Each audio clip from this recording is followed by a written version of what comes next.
আসসালামু আলাইকুম, স্বাগতম জানাচ্ছি বিবিসি নিউজ আন্তর্জাতিক সংবাদে। শুরুতেই সংবাদ শিরোনাম, এরপর বিস্তারিত। জেনেভায় ইরান যুক্তরাষ্ট্র পারমাণবিক আলোচনায় পরোক্ষভাবে যুক্ত থাকবেন ট্রাম্প। সুদানে বাজারে ড্রোন হামলা, নিহত ২৮। তেলেঙ্গানায় ভোটে হেরে টাকা ফেরত নিতে ভোটারদের বাড়িতে হানা। রোড আইল্যান্ডে হাইস্কুলে বন্দুক হামলায় নিহত ২।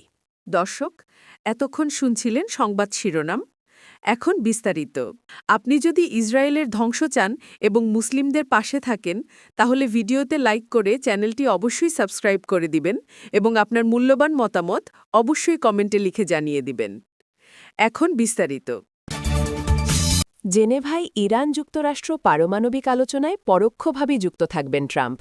মার্কিন প্রেসিডেন্ট ডোনাল্ড ট্রাম্প জানিয়েছেন, সুইজারল্যান্ডের জেনেভায় ইরান ও ওয়াশিংটনের মধ্যে অনুষ্ঠিতব্য গুরুত্বপূর্ণ দ্বিতীয় দফার পারমাণবিক আলোচনায় তিনি পরোক্ষভাবে যুক্ত থাকবেন। এক প্রতিবেদনে মঙ্গলবার ১৭ ফেব্রুয়ারি এক প্রতিবেদনে এ তথ্য জানিয়েছে কাতার ভিত্তিক সংবাদমাধ্যম আল জাজিরা। স্থানীয় সময় সোমবার ১৬ ফেব্রুয়ারি মার্কিন প্রেসিডেন্টের এই মন্তব্য এমন সময়ে সামনে এলো যখন ইরানের পররাষ্ট্রমন্ত্রী আব্বাস আরাগুচ্চি যুক্তরাষ্ট্রের সঙ্গে পরোক্ষ আলোচনার প্রস্তুতিমূলক বৈঠকে অংশ নিতে সুইজারল্যান্ডের জেনেভাতে পৌঁছেছেন। গুরুত্বপূর্ণ এই আলোচনাকে ঘিরে উপসাগরীয় অঞ্চলে উত্তেজনা বিরাজ করছে। এরই মধ্যে অঞ্চলটিতে যুক্তরাষ্ট্র সেখানে দ্বিতীয় একটি বিমানবাহী রণতরী মোতায়েন করেছে। অন্যদিকে ইরানের সর্বোচ্চ নেতা আয়াতুল্লাহ আলী খামেনি সতর্ক করে বলেছেন, ইরানের উপর যে কোনো হামলা আঞ্চলিক যুদ্ধের দিকে পরিস্থিতিকে ঠেলে দিতে পারে। প্রেসিডেন্ট ট্রাম্প এয়ারফোর্স ওয়ানে সাংবাদিকদের বলেন, মঙ্গলবারের আলোচনা অত্যন্ত তাৎপর্যপূর্ণ। সুদানে বাজারে ড্রোন হামলা, নিহত ২৮। সুদানের মধ্যাঞ্চলীয় কর্দোফান অঞ্চলের একটি বাজারে ড্রোন হামলায় অন্তত ২৮ জন নিহত হয়েছেন। এছাড়া আরও বহু মানুষ আহত হয়েছেন বলে একটি মানবাধিকার সংগঠন জানিয়েছে। বেসারামি নাগরিকদের ওপর সহিংসতা পর্যবেক্ষণকারী সংগঠন এমার্জেন্সি লয়ার্স সোমবার এক বিবৃতিতে জানায়, উত্তর কর্দোফান রাজ্যের সোদারি শহরের আল সাফিয়া বাজারে ড্রোন হামলা চালানো হয়। রোববারের ১৫ ফেব্রুয়ারির এই হামলার সময় বাজারে অনেক মানুষ উপস্থিত ছিলেন, যার ফলে মানবিক বিপর্যয় আরও ভয়াবহ আকার ধারণ করেছে বলে সংগঠনটি উল্লেখ করে। তাদের আশঙ্কা, হতাহতের সংখ্যা আরও বাড়তে পারে। সংগঠনটি জানায়, হামলার সময় বাজারে নারী, শিশু ও বৃদ্ধসহ অসংখ্য সাধারণ মানুষ উপস্থিত ছিলেন। তেলেঙ্গানায় ভোটে হেরে টাকা ফেরত নিতে ভোটারদের বাড়িতে হানা ভারতের।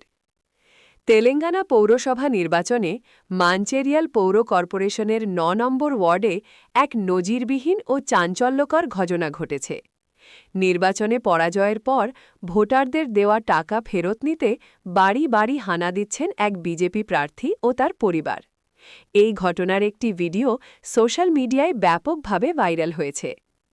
মানচেরিয়াল পৌর কর্পোরেশনের ৯ নম্বর ডিভিশন থেকে বিজেপি প্রার্থী হিসেবে ২০২৬ সালের নির্বাচনে প্রতিদ্বন্দ্বিতা করেছিলেন জাডি তিরুপতি।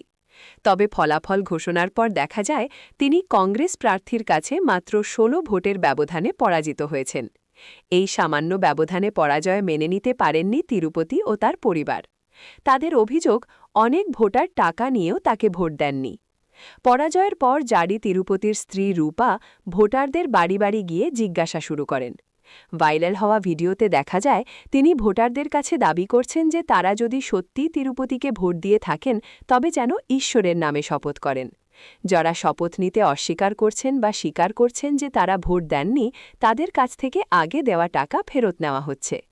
সোশ্যাল মিডিয়ায় ছড়িয়ে পড়া ভিডিওতে একটি করুণ দৃশ্য উঠে এসেছে, যেখানে এক বৃদ্ধাকে রূপা জেরা করছেন। সেখানে দেখা যায়, ভোট প্রতি ৩,০০০ টাকা করে বিতরণ করা হয়েছিল। ওই বৃদ্ধার মেয়ে স্বীকার করেন যে তার বাবা তিরুপতিকে ভোট দেননি, তাই তিনি সংগৃহীত ৩,০০০ টাকা ফেরত দিয়ে দেন। তবে তিনি নিজে ভোট দিয়েছেন দাবি করে নিজের ভাগের টাকা ফেরত দিতে অস্বীকার করেন। রোড আইল্যান্ডে হাইস্কুলে বন্দুক হামলায় নিহত ২। যুক্তরাষ্ট্রের রোড আইল্যান্ডের পাউটাকেট শহরে একটি হাইস্কুল আইস হকি খেলায় বন্দুক হামলায় অন্তত ২ জন নিহত হয়েছেন। এছাড়া আরও ৩ জন আশঙ্কাজনক অবস্থায় হাসপাতালে ভর্তি রয়েছেন। পাউটাকেট পুলিশ প্রধান টিনা গনকালভেস স্থানীয় সময় সোমবার ১৬ ফেব্রুয়ারি এক সংবাদ সম্মেলনে জানান, সন্দেহভাজন হামলাকারী গুলি চালানোর পর নিজেই আত্মহত্যা করেছেন বলে প্রাথমিকভাবে ধারণা করা হচ্ছে।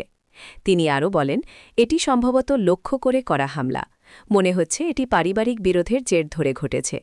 তবে তিনি সন্দেহভাজন ব্যক্তি বা নিহতদের সম্পর্কে বিস্তারিত কিছু জানাননি। কর্তৃপক্ষ জানায়, স্থানীয় সময় দুপুর 28 মিনিটে প্রথম জরুরি কলটি পাওয়া যায়। তদন্তকারীরা এখনও হামলার আগে কী ঘটেছিল তা খতিয়ে দেখছেন।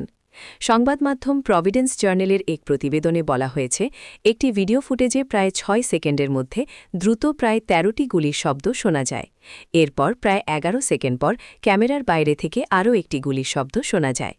গুলির শব্দ শোনার সঙ্গে সঙ্গে দর্শক ও শিক্ষার্থীরা মেঝেতে শুয়ে পড়েন, আশ্রয় খুঁজতে থাকেন এবং পরে দ্রুত বের হওয়ার পথে দৌড়ে পালিয়ে যান।